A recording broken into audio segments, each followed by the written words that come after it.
All right, we're about ready to get started with the next panel.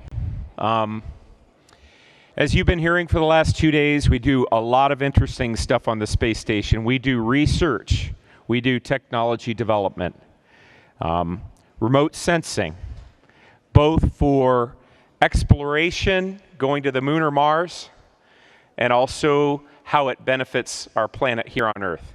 But another very important mission we have jointly with NASA and CASIS, and really the country, is our STEM mission. Education, science, technology, engineering, and math.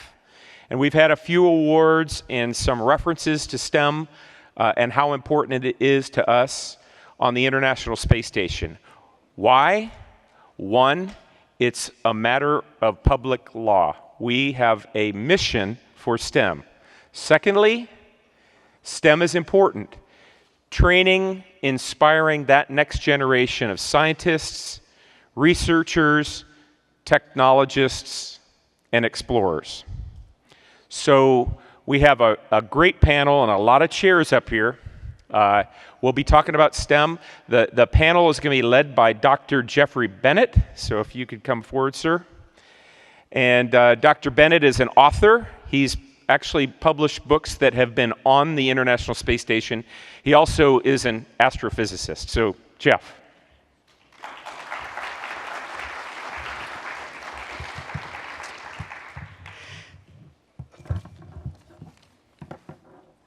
That's what I was looking for. Thank you very much. It's a great honor to have been chosen to be here for this, but if the button works, I'll be even more honored. There we go. So welcome to this morning's panel, STEM on the ISS, how the ISS National Lab is influencing students and teachers in the area of STEM education. Everybody knows what the ISS is here, the International Space Station. We're very acronym crazy in this field, so I will give you my favorite acronym that you should all remember for education from now on, which is DNUA, D-N-U-A, which stands for Do Not Use Acronyms. So STEM is science, technology, engineering, and mathematics, and it's usually called STEM in the context of education, so that's what we'll be focusing on this morning. Because this is an education panel, I hope you won't mind, some of you in the way back, we have a bunch of students here who are going to be presenting to you today. If you're not too uncomfortable with the idea, if you would move forward so that they'll be able to see your faces, I'm sure they would greatly appreciate it. So please come forward if you can. I will be introducing these three groups this morning to you. They will each give you a short presentation about the work they've been doing that involves the space station. After that, we will open it up to questions. We'll have all of the groups up here together for a panel discussion about education and the International Space Station. And then don't leave at the end of our panel discussion because we're going to have a really special announcement for you at the very end, which I think you'll be really excited about.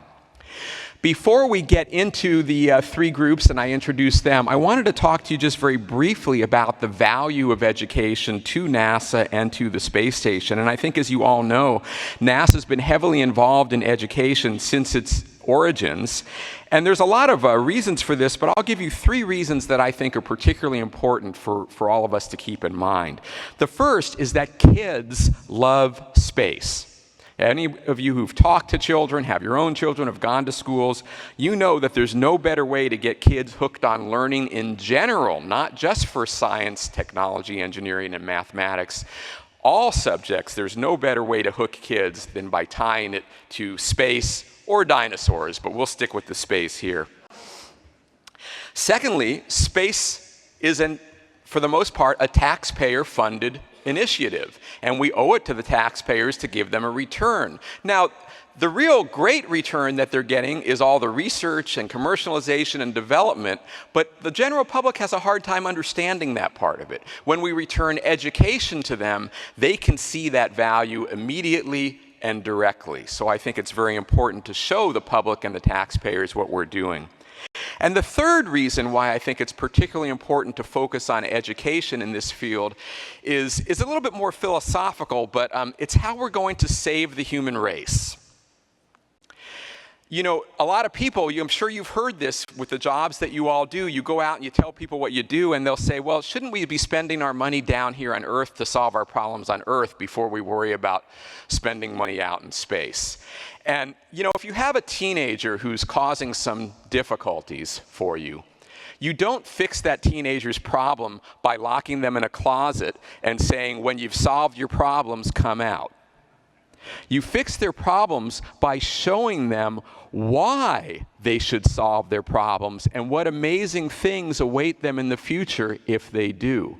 And in the same way, when we're trying to solve our problems here on Earth, we're actually not going to succeed unless we're showing people at the same time what we can do in the future. I like to think about it in terms of we've got a space station that everybody can see in principle as it flies overhead. Or better yet, perhaps in a few years, we'll have the University of the Moon, where people from all the countries of the world will be working together doing research. Parents will be visiting their kids during spring break on the moon. And you imagine kids all around the world looking up at the moon, whether they're in Russia or the United States or Iran or Israel, Pakistan, all these different countries saying, gosh, all our scientists and students are working together up there and getting along fine. What's our problem down here? And I think this would really change the way kids around the world perceive everything in education. So education is clearly a critical role for all of space research, ISS, NASA, and so on. Now, CASIS has put together a really great education program to try to focus on these ideas. And I don't work for CASIS, but they are very supportive of things that I've been involved in. They're a fantastic organization, so I put up their slides so you can see the way that they're organizing this. The CASIS vision is to use the International Space Station to inspire, excite, and engage students and educators. The mission to create STEM programs that capitalize on the unique environment of the space station, and the goal is to increase STEM literacy and all literacy for all students, to support teachers improving this education, to advocate the space station as a platform for this education, and to excite K-12 students about careers in science, technology, engineering, and mathematics. How do you achieve this vision and this mission and these goals? You have to have a plan. And the plan that CASIS has been working on very, very successfully is to build programs to promote the space station as a learning platform, partner with existing educational entities, and reach out to underrepresented demographic groups. I have my own way of putting these three ideas together, which I like to call education, perspective, and inspiration. When you're trying to focus on education, if you just tell kids, learn this, that's not enough. You got to give them a reason to care. The education is what we're trying to teach them, the science. But the perspective is why they should care, that it's going to change. What they learn will change the way they view themselves, the way we view our planet, the way we view our place in the universe. And we also need to be inspiring them so that they say, hey, this stuff is so cool, what can I do, whether I'm a scientist or an engineer or an artist or a teacher or anything else? What's my part in this that's going to help us build a better future and a better world?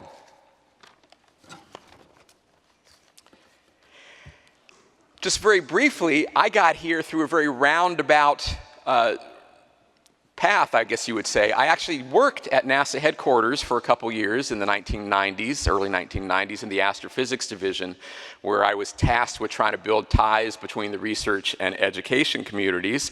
And after I did my 2 years there under the Visiting Senior Scientist program, I went back to teaching at the University of Colorado, where I got involved in a lot of other educational projects. And along the way, I wrote some children's books. And one day I got this phone call from Patricia Tribe, who was the former director of education at Space Center Houston, and astronaut Alvin Drew. And after it took me a couple minutes to believe that it wasn't some friends pranking me on the phone, they explained that they wanted to send, they had this great idea where astronauts would read books from the space station to kids back on Earth as a way of promoting education and literacy, science, and all of these things together, accessible to anyone in the world. And somehow they decided that the first books they wanted to take up there were mine. And so that was obviously incredibly exciting for me.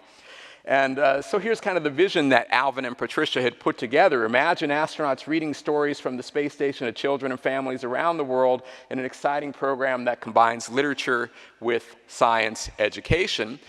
Alvin piloted this project on the final mission of Discovery. He and his crewmates actually intended to read from the cupola of the space station, but ran out of time for that, so they read from the shuttle itself. But then CASIS got involved, and CASIS said, hey, we can do this. We can make this happen. So I have a 17-second video clip so that you can see that it is no longer just imagination. Hi, I'm NASA astronaut Mike Hopkins on board the International Space Station, and it's one of my favorite times. It's story time from space. Now, today's story is Max Goes to the Moon, a science adventure with Max the dog. So there you can see the idea. The entire videos are posted at storytimefromspace.com. You can see more about the program there. But today I'm going to show you, we're going to talk about some other education programs going on the space station that are really truly phenomenal. Some of the students involved and their teachers are here today to share their experiences with you. So I'm going to introduce you now to the first group of presenters. And so I will ask up Kathy Duchan and her students from the Duchan Academy of the Sacred Heart, representing the CASIS National Design Challenge.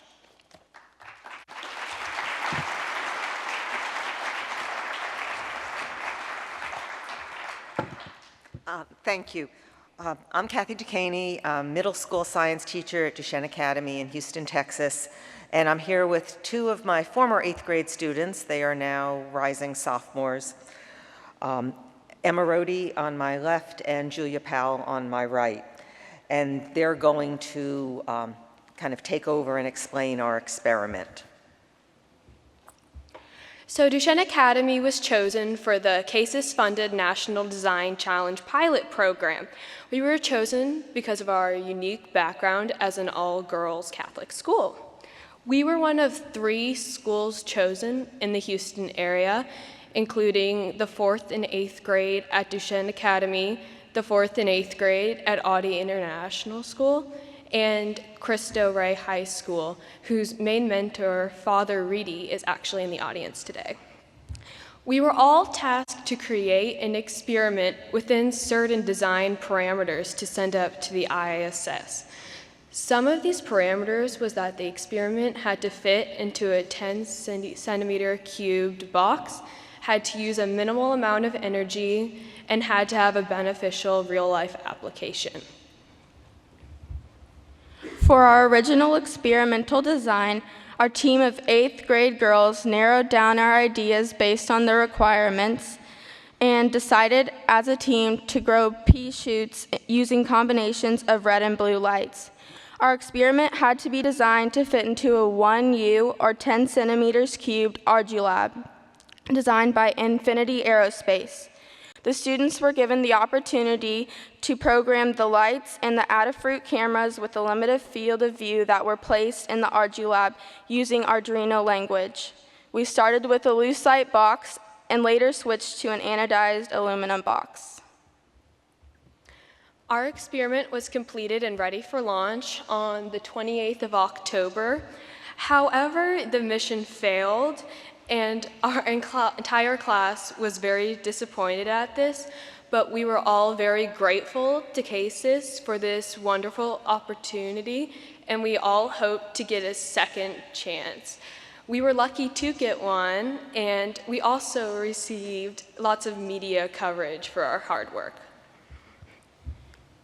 The Antares rocket explosion gave us a second attempt and the opportunity to make modifications to our original experimental design. Instead of a 1U Argilab, we used a 1.5U NanoLab with Nessie Plus. Our modified design used one 3D printed piece for the instead of separate pieces, larger cameras, and blue and red lights placed in the corners. This modified design was custom built by students at Texas A&M. Our experiment was done by several students coming in during their free time since we no longer met as a class to work on our experiment. It was ready to go, and the photo on the left is of our experiment in the Nano Lab. And the photo on the right, the person on the far left is Miss Kisner, who was the 4th grade mentor. The person in the middle is Dakota, a student at Texas A&M University who assisted us. And the person on the right is Ms. Duchan. Shown is our patch design. The patch design is a collaboration of ideas from the 3 8th grade classes, showing the International Space Station that we wanted our experiment to deal with plants and the small size of the Argilab. The final design was created and drawn by Michelle Wynn. Our team was comprised of 56 8th grade students over several different class periods. We all worked in several different groups to create the entire experiment. Some of the groups were the group for selecting the plants that would be grown and the growth media. We received technical assistance from Livia Santos and Dr. Joe Morgan and some of his Texas A&M University students. They are actually featured in the photo. The man on the far left is Dr. Morgan, Colton is the student in the middle, and Dakota is the student on the right. Mrs. Allie Westover also helped mentor us, and we received scientific help from Dr. Brian Stevens. He created the plant growth media we used, PhytoBlend Agar. This was an amazing opportunity for our team of 8th grade girls. We welcome the opportunity to benefit the future of mankind and hope to supply food for future space colonies of our lifetime.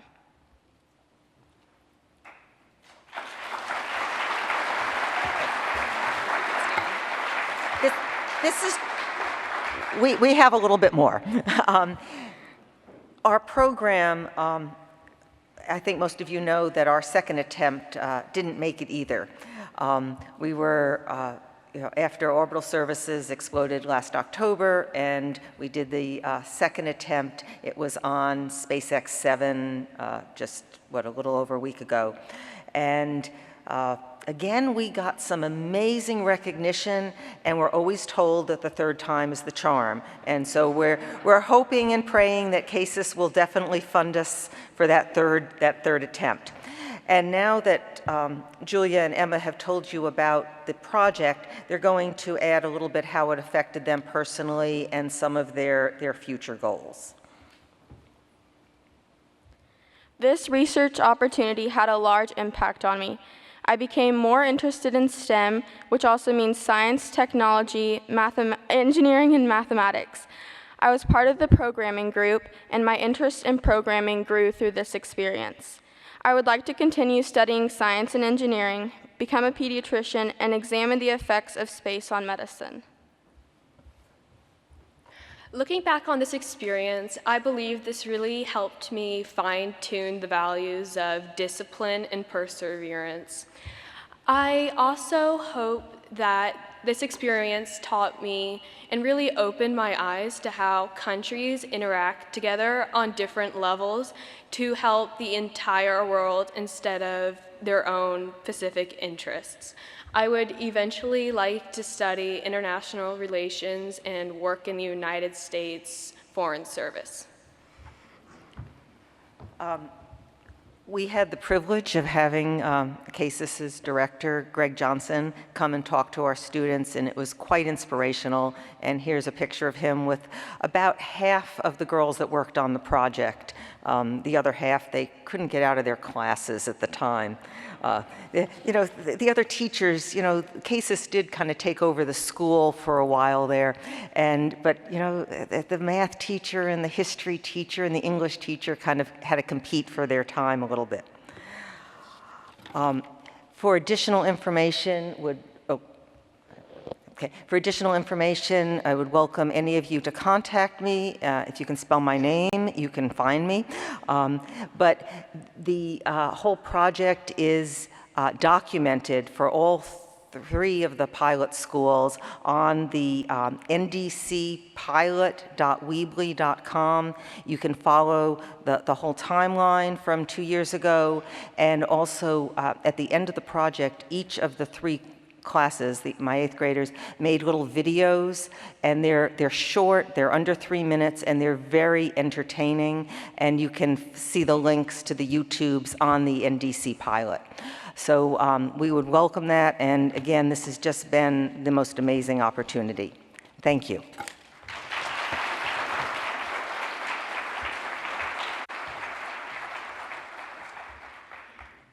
Thank you very much. That was, I think you can all see here the value of the education, the value of what the space station's bringing in their presentation. And I especially like the fact that you see it's not only inspiring our kids to think about careers in science, technology, engineering, and mathematics, but also in foreign service, public policy. These things are all interrelated.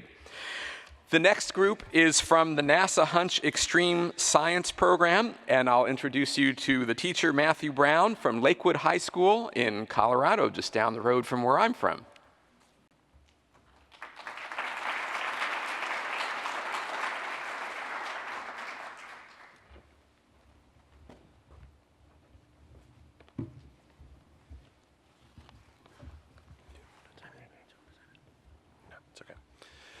Welcome. My name is Matthew Brown. With me, I have 2 of my students, Trevor Lucero and Ryan Sparks. I have been an engineering, renewable energy, and sustainability instructor at Lakewood High School for 13 years. I'm also the HUNCH program instructor. 6 years ago, we began working with the NASA HUNCH project. HUNCH stands for High School Students United with NASA to Create Hardware.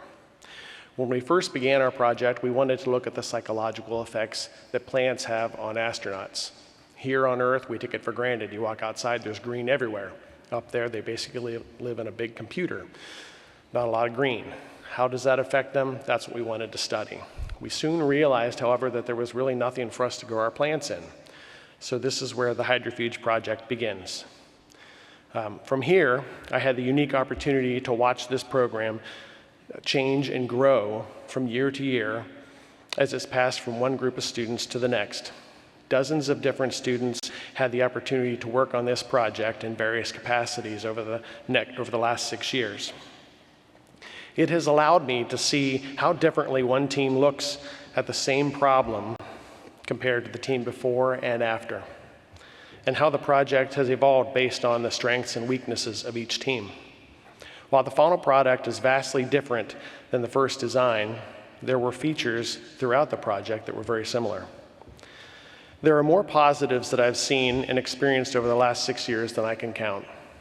One of the biggest opportunities for students has been the collaboration.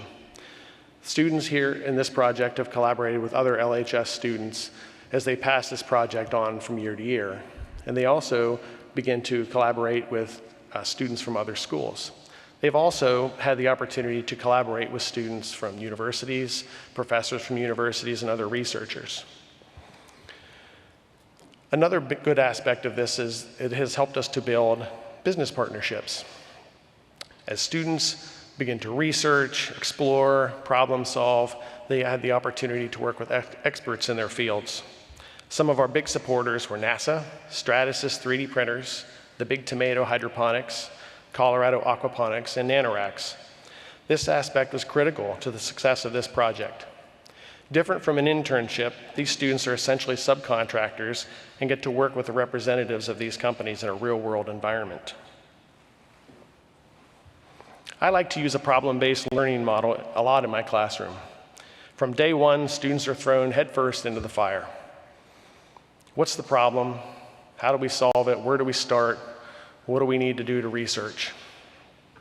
This isn't a theoretical problem that I came up with and put on the board. There are real expectations and deadlines from NASA. You never know when those expectations are going to change, and they do quite often. So students learn very early on they need to be prepared, flexible, creative, and most of all, they've got to keep calm. Because it is student-driven, the buy-in is unparalleled. Success or failure, the students own the project. These students don't work in an engineering box. they're expected to draw upon the knowledge that they gain from other classes and apply it appropriately to the problem at hand. With competition amongst the teams in my program, those that effectively do this and work together will have a distinct advantage over those that don't. I have students every year in my class tell me they're not smart enough to be an engineer, or that they don't even know what engineering really is. This project allows them to call upon their strengths and improve upon the areas of weakness and experience what engineering is.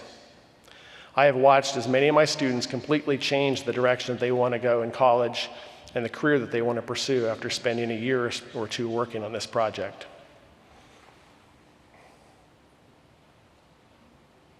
Okay, there we go. At this point, I'd like to turn the presentation over to two of my students that have worked on this project for the last couple of years. Trevor Lucero, who graduated this past year, has worked on the project for 3 years, and Ryan Sparks, who is a rising senior, has worked on the project for the last 2. Hi there, my name is Ryan Sparks. And I'm Trevor Lucero. And we actually have a team consisting of 4 members, so we'd like to acknowledge those of them who couldn't come with us today. That's going to be Joe Tiberi and Clara Wilson. All right, so our project, how did we get here? So we are part of the HUNCH Extreme Science program that's hosted at our school.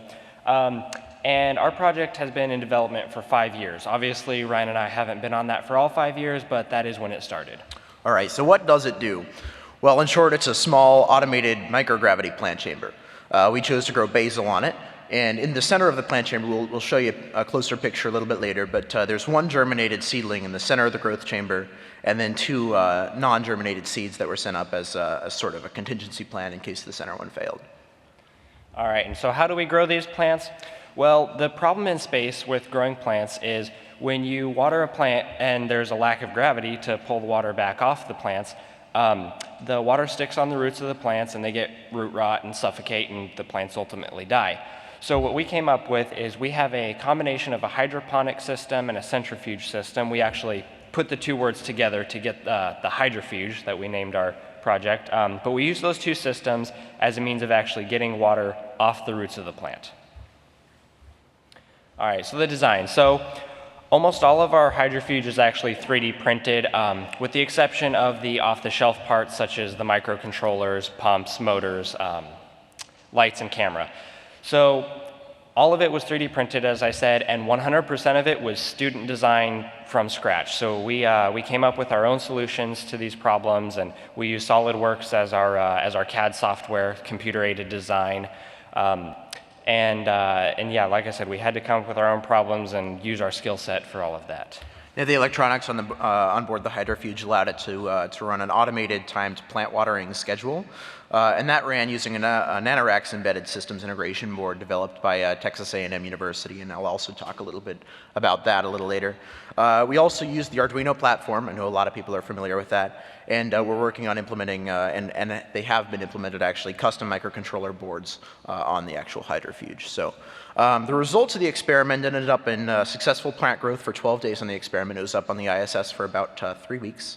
And then there was a bearing failure that ultimately killed the plant, or the plants, and that ended up ending the experiment right there. However, we do have to say that in the fact that the plants died, it really did demonstrate the worth of the experiment, because it proved that without the hydrofuge system, the plants couldn't have survived.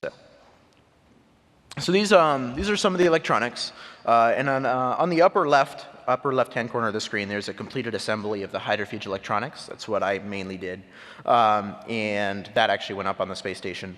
On the bottom center is the NanoRacks embedded systems integration board, and then I'll actually get to the upper right-hand corner picture in just a little bit here. So the program really provided opportunities for me to apply knowledge of software, hardware, coding, hardware development, all that sort of stuff into a real-world application, really. And in that process, I actually ended up working with the NESI board, as we call it, quite a bit. And in that process, I ended up figuring out, and then I was actually hired as an intern by NASA last summer, and I created instructional materials on how to use the NESI board, and I also ended up working with a lot of schools directly. So that ended up teaching a lot of, I guess, mentoring ability to myself, and it really provided an opportunity for me to establish myself as an instructor, or I guess a mentor. So because of those paths to communicate and help all those other schools, I ended up receiving a lot of feedback on the NESI board, and because of that feedback, I learned that the NESI board, while it is an extremely powerful system, it ended up being fairly difficult to use for a lot of schools. A lot of schools liked the Arduino-based system, and that allowed me to use my skills in order to develop in order to take the pros of the NESI board and the Arduino and kind of try to merge it in one board. And that's what's on the upper right-hand corner is a current prototype of that particular board. It's kind of a merge of the two. I believe I'm on version like 2.4, but it is being developed right now, and it is certainly a project that's allowed me to apply a lot of things I learned in a traditional education environment to a hands-on application. All right, so here you'll see some CAD software drawings of our project. On the far right and left, that is actually the completed assembly of our project. We have a real one right here. And in the center, that's actually our plant chamber, and then highlighted in blue on the right and left, that's also the plant chamber, just for reference as to where it is in the project. So what we do to water the plant is we flood that entire chamber where the roots are. The plant absorbs the water and nutrients it needs, and then we actually evacuate that water out with our pump, and that 80-degree angle at the bottom is a contact wetting angle that uses capillary action to sort of have the water stick down there so we can pull the water out when we need to.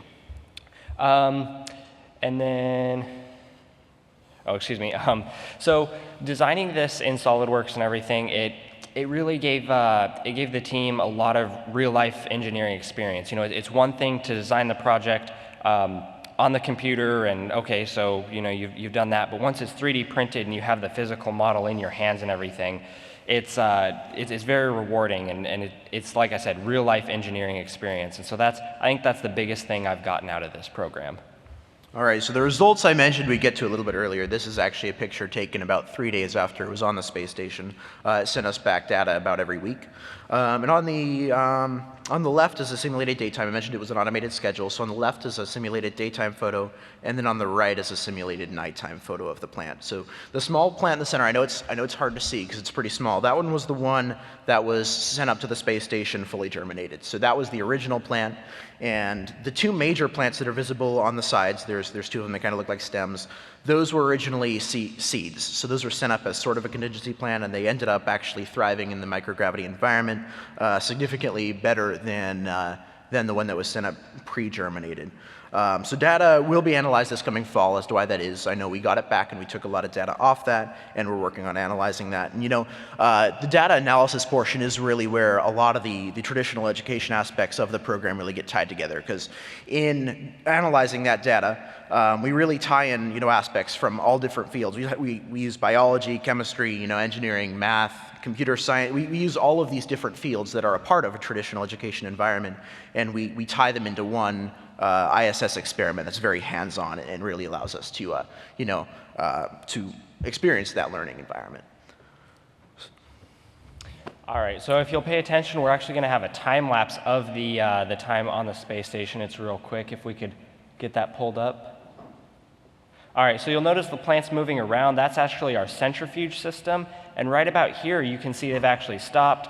And this is where our plants start to deteriorate and die because of that centrifuge system. You can see they're kind of wilting and dying. So that was after the bearing seized up. And then right towards the end here, you can see the mold growth start to take over.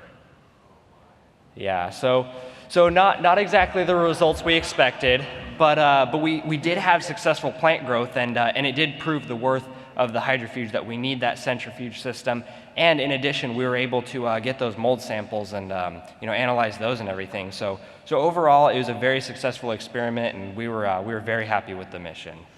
All right, so just to wrap it up here, we'd like to extend our gratitude to those organizations who supported us throughout the process of getting it to the space station aboard SpaceX 6.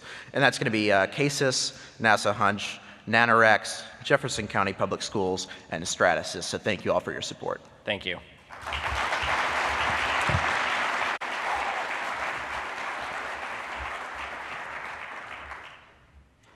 All right, excellent job, and I think you can again really see the interdisciplinary value of what's going on and the way that CASIS is partnering with lots of existing organizations, schools, and so on to make these things happen.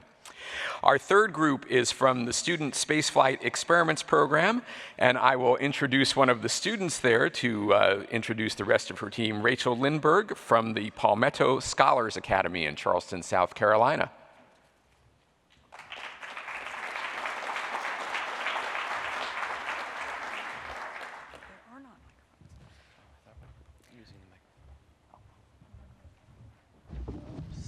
Sorry about that. Hi, I'm Rachel Lindberg, and I'm a rising freshman at the University of Chicago. This is my teammate and co-principal investigator, Joseph Garvey, a rising junior at Palmetto Scholars Academy in Charleston, South Carolina. And this is our teacher facilitator and SSCP Community Program Director, Ms. Kelly Voigt. And unable to be here today is Dr. Jeffrey Goldstein, the National Program Director for the Student Spaceflight Experiments Program and Center Director for the National Center for Earth and Space Science Education. So Joseph and I are co-principal investigators in an experiment that's supposed to go to the International Space Station, and our experiences can be summed up with a few numbers. 3 high school students, 1 teacher facilitator, 1 international space station, a few million tin whiskers, and to date, 2 rocket explosions. So the Student Spaceflight Experiments Program, or SSEP, was launched in 2010 by the National Center for Earth and Space Science Education in strategic partnership with NanoRacks. In 2012, it expanded internationally to include the Arthur C. Clarke Institute for Space Education. National partners for the SSEP include the Smithsonian National Air and Space Museum and our host today, CASIS. International partners include Magellan Aerospace and Subaru. So what is the SSEP? Well, this is a national STEM initiative that brings communities aboard, and then the students in that community are immersed in microgravity research. And one student team from the community is then able to send their experiment to the International Space Station. And you might be wondering why. Why would we want to involve our national laboratory for student experiments? And to answer that fully, I need you to travel in your imaginations back to Charleston, South Carolina with me, down to King Street, and you're standing in front of a praline shop. And you are charged with explaining to someone who has never had a praline before what it is. And so you might be standing there and you're looking at it, and perhaps you use adjectives to describe the praline. Or maybe you talk about the chemical process involved in making that praline, or the cultural or social implications of the praline. But isn't it just better to walk in the shop and get inundated with those delicious aromas and to just put one in your mouth? And so it is with spaceflight. If a teacher like me wants to inspire students to become people like you, these are going to be that's going to be the students that will become the future researchers, scientists, and engineers that will continue to push the space frontier. I can't give them a simulation. I can't describe it to them. I need to give them the authentic, real experience. And that's why it's so important to me. The process of SSEP. So a community comes on board, and the students in that community start coming up with ideas. How do I want to poke at the universe? They grab a team and they get the ideas rolling, and they come up with authentic research, usually with mentors, and they come up with their idea and they write it up in a formal scientific proposal. All of those proposals are given to the community, and the top 3 are then sent to the National Center of Earth and Space Science Education, where a Step 2 review board up there, made up of distinguished educators, scientists, and researchers, will, through a blind process, select the one experiment for spaceflight. The community is then notified, and the team is notified. There's celebration. There's usually cake. There's got to be cake. And then the students are then allowed to go to the SSEP conference at the Smithsonian National Air and Space Museum. This is a great opportunity for them to be microgravity researchers and really present at a real scientific conference. They get their experiment ready, and then they go and they can see the launch of their experiment to the International Space Station. The different activities are at the launch: media debriefings, VIP tours, poster presentations. It's an extraordinary experience. But let's talk student engagement with the SSEP, because the numbers are so impressive. To date, 49,260 students from grades 5 through 16 have participated in SSEP. 11,151 proposals have been generated. 153 experiments have been selected for spaceflight. 113 experiments have flown to the ISS successfully and back. Unfortunately, we just lost 25 Mission 7 experiments on the SpaceX CRS-7, but the commitment is there from SSEP and from NanoRacks. Those student experiments will fly again. And now I'm going to turn it over to Joseph and Rachel, two of my students, and they are going to explain their experiment, which used to be one of the 11,151 proposals. Our experiment through SSEP is on the development and detachment of tin whiskers under spaceflight conditions. Tin whiskers are a small, crystalline, electrically conductive structure that can develop out of materials that have been hot dipped or electroplated in problem metals such as tin, cadmium, or zinc. But as you can see, a lot of other metals will whisker as well. And there are 4 types of failures associated with whisker growth: permanent short circuits, transient short circuits, vapor arcing, and detachment. And the combination thereof has caused issues including 3 different commercial satellite failures, Solarab 1, Galaxy 3R, and Galaxy 7, a 1986 recall of pacemakers, and other problems ranging from Toyota brakes to Patriot missiles to computers. And it's important to note that, at least to our knowledge, there's no confirmed growth mechanism theory that can fully explain why these whiskers are growing and, as a result, create an infallible mitigation technique. Now here are some images of tin whiskers, the top 2 which were taken by a scanning electron microscope. Now as you note, they grow in large numbers. They can grow straight or kinked in 2, 3, or even 4 or 5 different segments. Now, if I could draw your attention to the image in the bottom right, this is a tin whisker bridging an 8mm gap between 2 electronic components. And this is the fear of tin whiskers. This is the reality of how they can short circuit our devices, whether here on Earth or in space. Now, we were originally supposed to fly aboard the Orb 3 last October. Sadly, that ended in a catastrophic anomaly. But we pressed on, moved forward, and we revamped our experiment, and we went to Cape Canaveral about 2 weekends ago, where we saw our experiment try to go up to the International Space Station aboard the CRS-7, which sadly ended in a non-nominal launch. Though, after both these rocket failures, our mentors up at NASA Goddard immediately got in contact with us, Ludmila Panshenko, Jay Broussais, and Dr. Henning Leidecker. Now, they helped us not only with creating our experiment, but gave us the materials needed for us to perform our experiment. The main part of our experiment is a card guide from the Space Shuttle Endeavour. Now, it's flown on 19 different missions and was used on the Endeavour to hold in electrical circuiting. Now, it's grown somewhere between 250,000 to 1 million of these tin whiskers on it. So using a scanning electron microscope, we took images of it. We cut it in half, took images of it again, and 1/2 of it will stay here on Earth, and the other 1/2 will go up to the International Space Station, where we will be testing for the detachment rate of these tin whiskers from the card guide. Our goal is not only to determine if there's a difference in the development between our ground and flight samples, but perhaps more importantly, to calculate a rate of detachment. No one has been able to calculate a ratio of detachment for whiskers under spaceflight conditions. That is, whiskers that have flown to the ISS, experienced the G-force, had the microgravity exposure, and then had the G-forces returning. So now we're going to switch gears a little bit, and we're going to talk about the impact of SSEP, and I'm going to start with the impact that it has had on our school, Palmetto Scholars Academy. Palmetto Scholars Academy is a public charter school that provides a gifted and talented education to students in grades 6 through 12.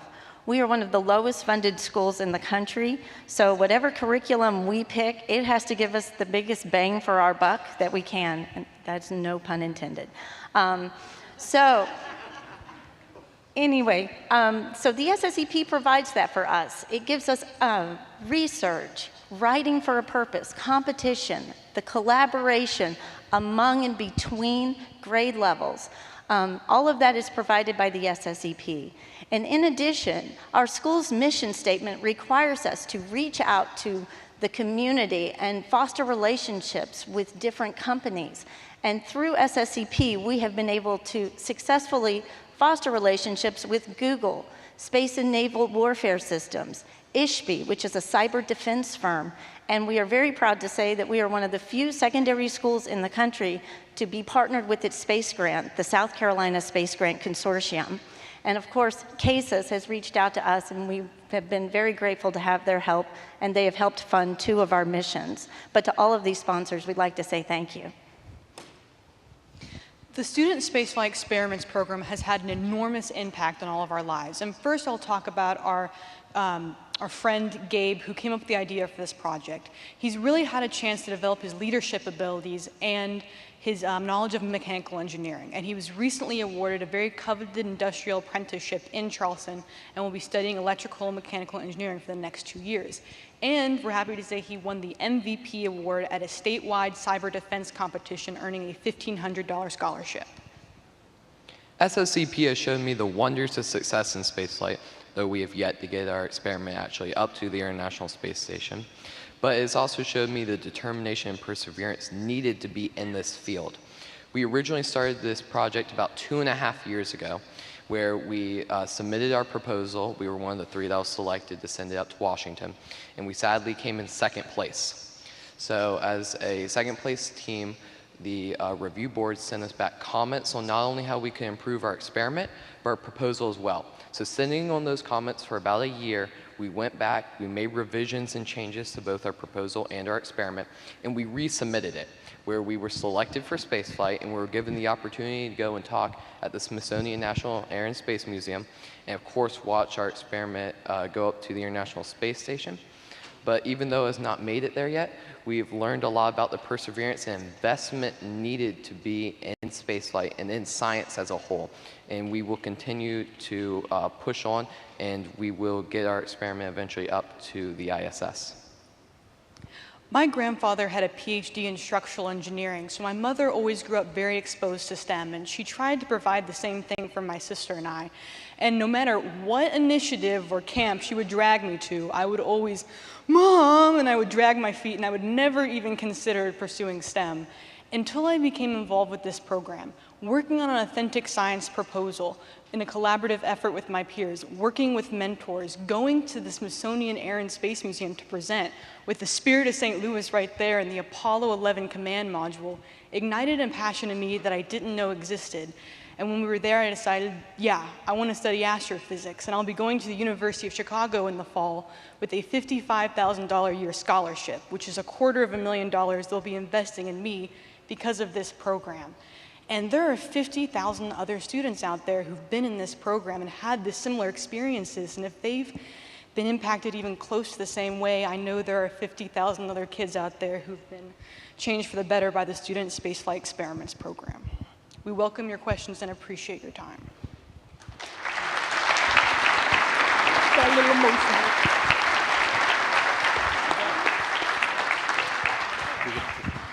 Fantastic job. We are in a couple minutes, we're going to open it up for questions for you to ask the panelists. We have our 2 microphones there where you can line up if you've got questions you want to ask. Before we go to that, I just want to say a couple of general things about the kinds of things you've been hearing about. Everybody in this room, the space station's kind of second nature to all of you and all of us. But if you go out among the general public, you'll find that vast majority I don't know if it's a majority, but vast number of people out in the public don't really even realize that we have astronauts up on a space station anymore. And what better way is there for them to understand that than when kids come home and say to their mom and dad, I'm going to build an experiment to fly in space that the astronauts are going to do. Or I heard a story from an astronaut in space, or any of these other things. These are ways that people realize what is actually going on out there. It makes a huge, huge impact. My favorite quotation comes from H.G. Wells. It's, human history is more and more a race between education and catastrophe. And I think that'll resonate with all of you, and I think everyone here wants to support education because we understand the importance of it to our future as a species. But I also want to very briefly talk about the more practical side that is on a lot of your minds, which is how do we get funding for all these projects that you all want to do with the space station, with going to the moon, with going to Mars, and so on.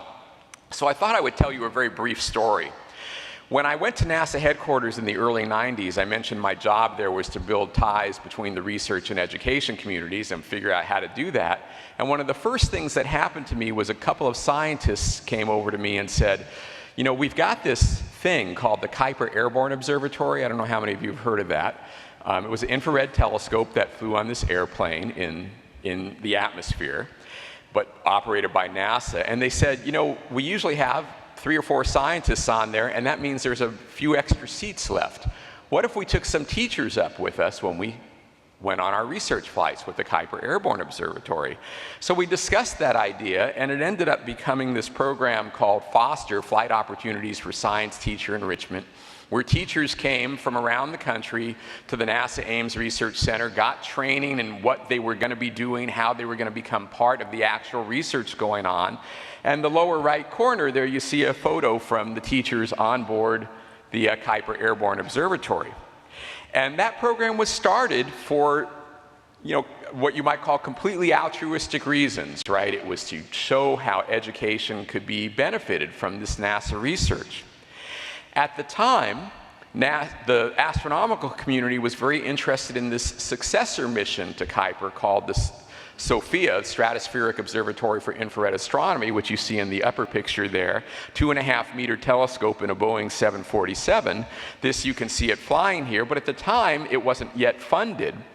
Congress had authorized some funds and was working on it, and in the mid-1990s, Congress zeroed it out, canceled the program. And the astronomical community was quite concerned about this, and they mobilized dozens of scientists to go walk the halls of Congress and try to convince Congress to reinstitute the funding. And the truth is, they got nowhere. And then one of the scientists who had started this program said, what if I took a couple of the teachers with me? So he took 2 of the teachers who had been on this program, and they went through congressional offices, and guess what? The funding got restored. And the congressman actually said they didn't understand why it was important until they heard from the teachers. All the scientists telling them wasn't cutting it, but the teachers going in there got hundreds of millions of dollars of funding restored to this. So as you get ready to ask your questions to these students, I think one of the things I want you to keep in mind is, first of all, these programs are underfunded. So think of ways that you can help through your companies, through your connections, support STEM education with the space station and with space exploration in general. And second, next time you're trying to convince Congress to support some of these programs, maybe you should take some of these folks with you. And I think you might be surprised at the level of success you'll achieve. So do we have anyone ready to ask some questions? Come on up if you are. Otherwise, I'm going to start asking questions. So I will start with my first question to you all, and I'll let whoever wants to answer it can raise their hand. What would you say if someone took you into the halls of Congress? What would you tell a congressman about why these programs are important? I would probably say that these programs are very important just because it, you know, like when I first got into an introduction to engineering program at school, I was like, yeah, this is pretty cool and everything, But once I actually got into the HUNCH program itself, it really sealed in that want to be an engineer. Like now I know that that's what I want to do. Is I actually want to be an aerospace engineer. And before, engineering was cool and everything, but now I know. And so I think programs like this really can help kids who are interested in STEM fields lock that in. And if they're kind of thinking about it, a program like this is a great way to know for sure, yes, I do, or maybe not, if that's what they want to do or not. I used to work for my United States Senator, Senator Tim Scott, and his office is actually watching today. Hey guys. And they really understand the importance of trying to build our technological economy and becoming more competitive as a nation. So if I had the chance to talk to them, which I guess I am now, I would say it's so important for us to be competitive as a nation and to grow our science worldwide through similar programs. Something else that's really cool about these programs is it's one thing to take like a high school biology class or high school chemistry, physics class, where you're doing generic topics, doing the very basics. But these programs really allow you to focus on very specific research and go way more in depth with a lot of these subjects that you wouldn't get otherwise. Let's go to our first question over here. Sure, Anna Kennedy, ISS above. And I was a science and math teacher. So in my day in school, we learnt Latin. Now, whether you think that's useful or not, the one thing we did learn was the meaning of the word education, which has a Latin stem.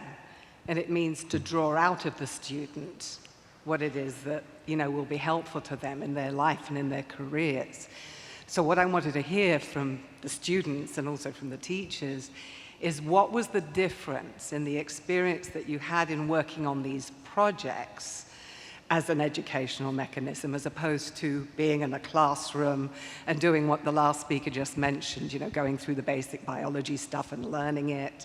What was the difference, and what difference will it make to your choice of careers, that mode of learning?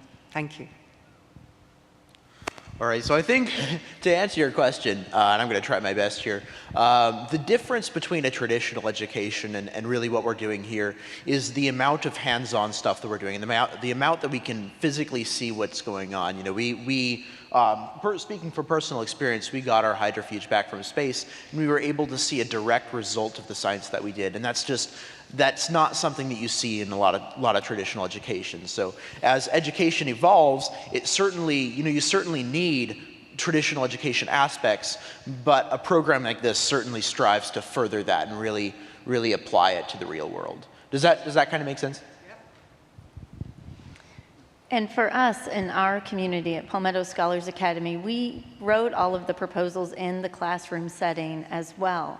But those students who wanted to take it further and meet up, we had fantastic volunteer help from Space and Naval Warfare Systems and folks in the community who just would come after school, and we called them above and beyond sessions.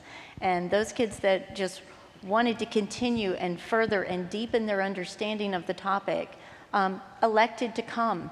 And I can tell you that even though we started in the traditional classroom, those above and beyond sessions, I filled up 2 rooms, and at one point we had as many as 60 kids using their own time after school to do the project because they were competing and they wanted that idea, they wanted that chance to go to space. It is that powerful.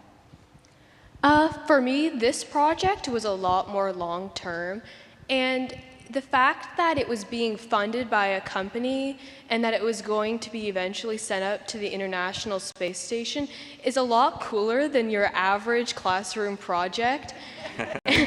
And so I think it's a lot easier to get students who aren't normally interested in big classroom projects or smaller ones to get them really interested in the individual project.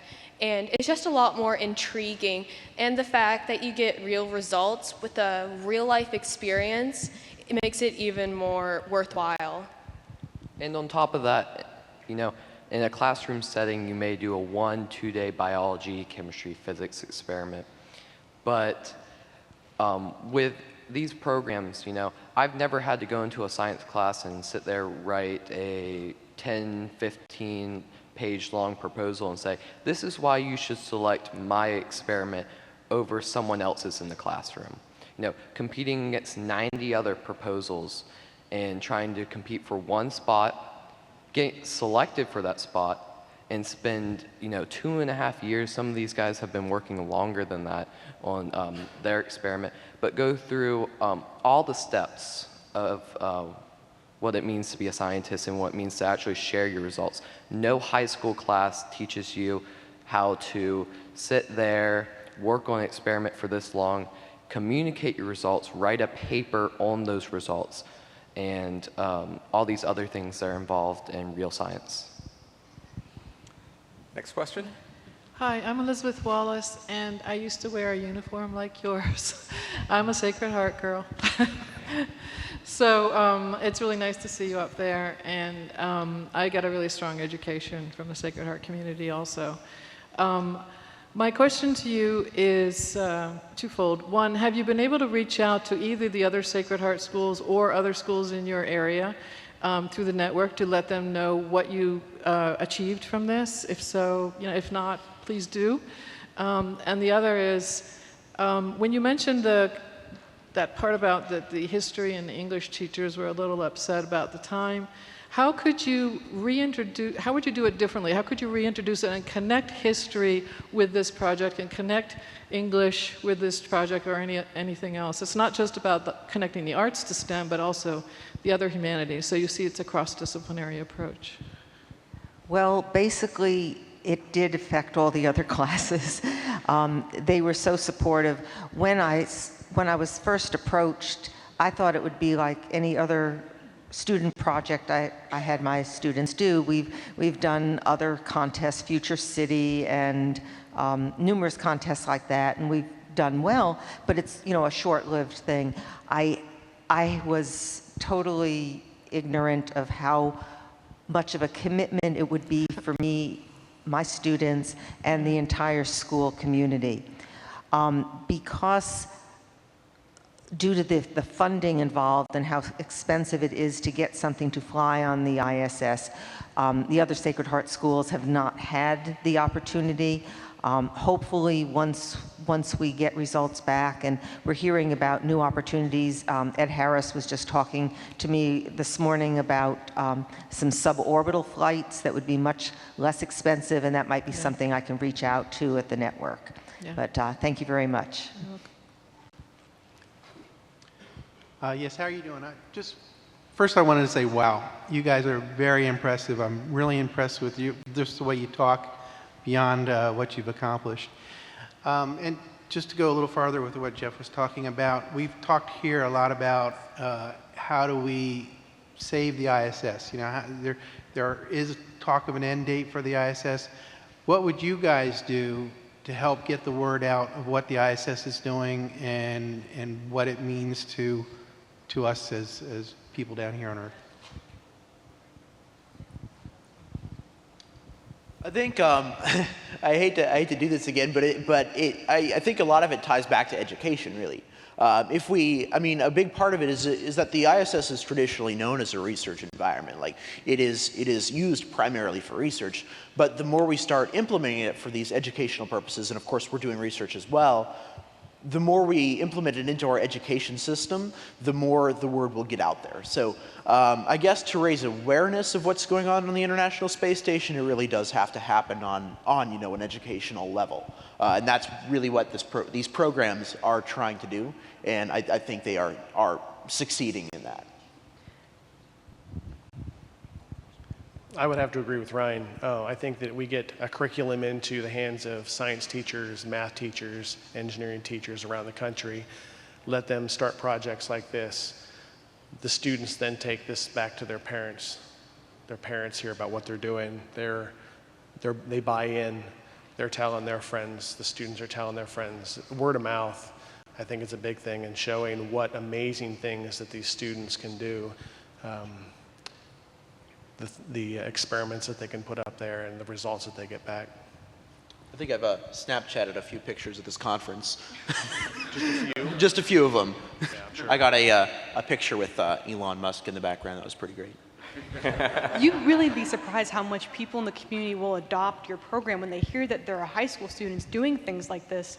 People are really interested. I think the morning of the CRS-7, my church was praying for us at 10:17. A little early. I don't think they prayed hard enough, but but you know, people really adopt it, and our Rotary clubs are really interested. The word gets out naturally, and people were even so interested they hitched a ride with us down to the launch to see it. I wish they could have had a better view and whatnot, but people really are interested and they'll adopt it when they hear what you're doing. I would just like to add, I wish the media would get excited about what the students are doing before it takes a explosion, because it wasn't until Orbital Services exploded in October, and then SpaceX 7 just a week or two ago, that we got the media recognition that my students and all of these students that are doing these wonderful things deserved.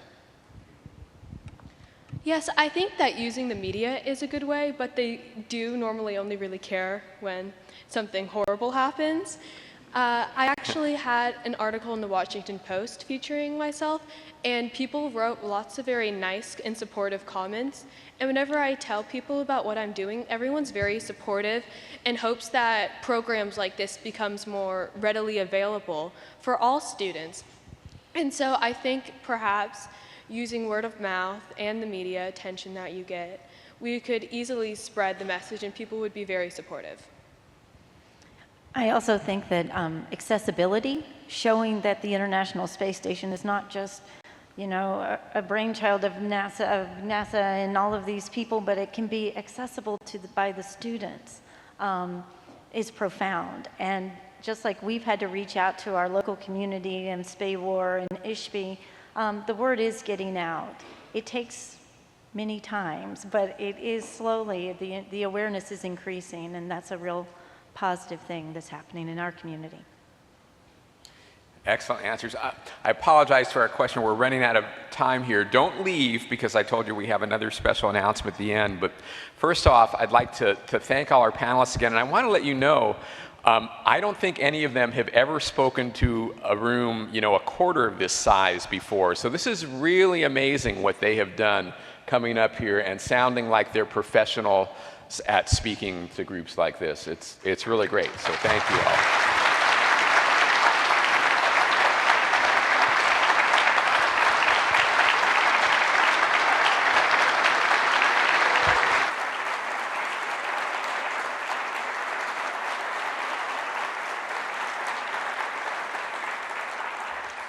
Outstanding. A couple of just quick announcements. First, we have lunch coming up in a little bit here, and the students and teachers have all agreed to try to spread themselves out so that you can find a table where they are and speak with them throughout the entire lunch, and they'll also be hanging around. I think most of the rest of the day they'll be here. So please, if you have further questions that didn't get answered or you just want to talk to them about their experiences, do that. I'll also extend a very brief personal invitation. I will be speaking tonight at the Boston Museum of Science at 7:30 on relativity, because this is the 100th anniversary of general relativity. So if anyone would like to come out to that, it's at the Hayden Planetarium at the Museum of Science tonight at 7:30. And now I would like to introduce you to one more special guest, who will introduce you to another special guest. Ryan Modower is the manager of academic and workforce development programs at the Mass Life Sciences Center. So Ryan, if you can come on up, I'll hand it over to you. Thank you. Thank you, Jeff, and thank you to the panelists. That was amazing. You guys are great. Again, my name is Ryan. I'm with the Massachusetts Life Sciences Center. We are the state agency that is tasked with implementing the Massachusetts Life Sciences Initiative, which is a $1 billion 10-year investment in the state's life sciences ecosystem. These investments create jobs and support advances that improve health and well-being. I'm proud to say that Massachusetts has now emerged as the global leader in life sciences. But a very important part of our mission is supporting and investing in STEM education. To date, We've awarded nearly $13 million to support K-12 STEM programs, including state-of-the-art equipment and supplies to underserved schools, middle schools, and high schools all across the state. On Tuesday, you might have heard that CASIS and the Mass Life Sciences Center announced the winners of the Galactic Grant Competition, in which 2 medical device companies were selected to conduct research on the ISS. Today, I'm proud to announce the winners of our middle school competition, the Space Station STEM Challenge. $50,000 in grant funding will be provided to CASIS to support experiments conducted by 2 Massachusetts middle schools. CASIS and its industry partners will provide technical workshops and support in designing and implementing the experiment and transporting it to and from the ISS. Before I make the announcements, I'd like to invite to join me on stage NASA astronaut Katie Coleman. We're very privileged and excited to have her with us here today, so I'm just going to ask her to say a few words.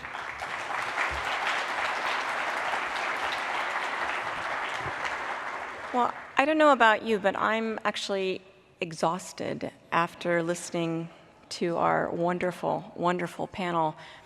It's unbelievably impressive. I mean, I think every single person here is so impressed. I would say, very much so in your ability to convey what you've done and what it meant to you, and then the work itself. And we're looking forward to seeing your work in space. I think all of us here, we talked this morning about how, when we say, failure is not an option, it's actually a necessity. And I don't want to actually, put our accidents into that light. And at the same time, it's a long business. And I think that what all of us here at the conference have experienced is that all of us are here, for some specific reasons. And at the same time, we have a passion for exploration and specifically for space. And it joins all of us together. So we're very proud of your efforts. We're looking forward to see where they go. All the students that I've talked to this week, I've tried to emphasize that this is just their project now. But if they've gotten to this point, then that means there's really lots and lots to come. And that goes for all of us as well, who have had different kinds of successes and failures, and needs to be patient in terms of the work that we'd like to accomplish, the work that we have the potential to accomplish, and then some of the limitations that we as a system have, and actually try to minimize. So after listening to everything this morning, or to the panel this morning, with these incredibly impressive young people, I'm very proud to be a part of the announcement of these 2 Massachusetts middle schools, because this is where it starts. And we can't wait to see what happens. You have unbelievable potential, and it's going to be incredibly fun. I think you heard it's going to be a lot of work. I'm from Massachusetts, so it's also very special for me to be part of the announcement of the 2 winners of, can you believe it? The ISS STEM Challenge. What could be better? Thank you so much, Katie. All right, so I'd like to announce the first place team that's been selected to design and build an experiment that will be sent to the ISS. That is Talbot Innovation Middle School in Fall River, Massachusetts. The school will receive a flight-based nanolab to perform the experiment titled Tadpole Morphology and Development in the Presence of UVB Light in Microgravity. Here today representing Talbot is 8th grade technology teacher Ben Coleman. Ben, if you can join me on stage along with your students right now, that would be great, and say a few words about the project.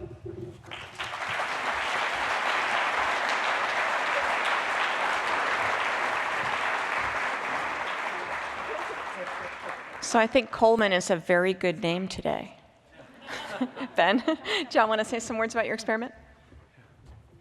There have been a lot of coincidences in this project, but it's great to be here. And the impact of this project on our school is already tremendous. I've been having to make calls and get kids into school to have them sign release forms and stuff to come to the trainings, and there's confusion over, well, where's the International Space Station? Oh, there it is. It's right there. And didn't that blow up? No, it didn't blow up. And there's all sorts of confusion surrounding it. But the bottom line is, on the way here on the bus, These young people were all going over our proposal, and they were memorizing, and they were learning how to say Xenopus. It's spelled with an X. You know, so they're already intensely engaged in what we're doing, and that's what this is about. This is engagement beyond just a classroom. It's going to be throughout our school. I spent the last 2 weeks printing posters. I am covering our school with International Space Station engineering and technology posters. Every kid is going to be affected by this. And that's all I've got.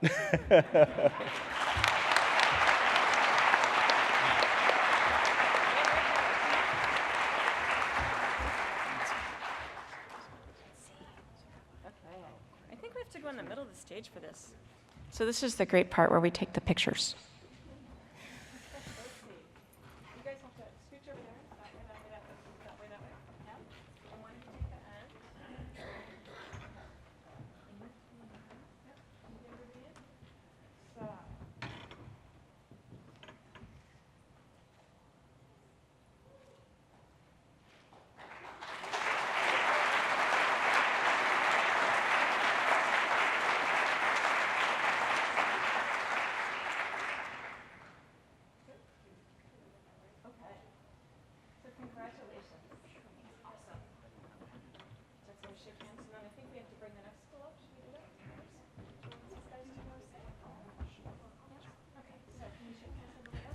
And now I'd like to announce the runner-up school that was selected.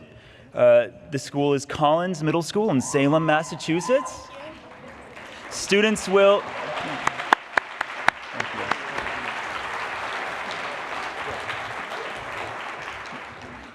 You're welcome to come up on stage. The students will be conducting the same experiment that was just described on the ground for comparison results. Here today representing Collins is Principal Glenn Burns. You know, what's exciting to me about these kinds of awards is that we're seeing two groups of students here, but the idea here is to create ripples, very, very large ripples, where every one of these kids goes out, talks to other kids, other parents. These schools inspire other schools. These teachers inspire other teachers. And so there's some individual effects, and at the same time, we're trying to really multiply every resource that we put this direction. So congratulations. We're very excited about working with you.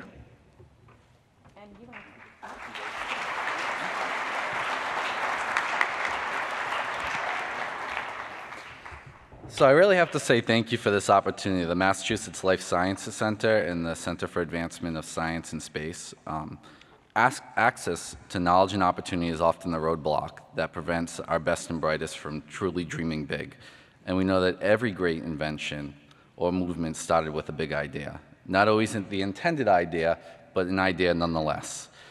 If we intend to continue to be at the forefront, we must engage our students and provide them with the opportunity to dream big.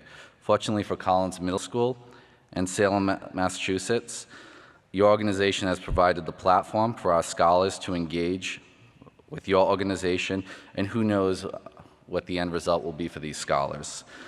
They could be Massachusetts' own next great scientist. We truly thank you for this opportunity.